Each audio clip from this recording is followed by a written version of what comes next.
भाई असम में अभी चल क्या रहा है, एक तरफ प्रोटेस्ट चल रहा है, एक तरफ फ्लड में लोग बह रहे हैं, घर बह रहे हैं, घर फंसे हुए हैं, 40 से ज़्यादा लोग मारे गए हैं। तो अभी ये प्रोटेस्ट करना ज़रूरी है क्या? देखो, अपने हक के लिए लड़ना ज़रूरी है, लेकिन पहले अपने भाइयों को बचाओ। जो लोग फ्लड में डूब रहे हैं ना, जिन लोगों को मदद की ज़रूरत है, 5 लाख से ज़्यादा लोग अभी फ्लड में फंसे हुए हैं, उनको मदद की ज़रूरत है। तो पहले अपने भाइयों को बचाओ, फिर तुम लोग प्रोटेस्ट करो ना। अपने हक के लिए लड़ना हाँ ज़रूरी है, अपने हक के लिए लड़ना सही भी है, ज़रूरी भी है, और ये तुम्हारा हक है।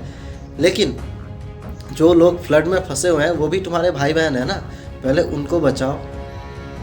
क्या लगता है तुम्हें?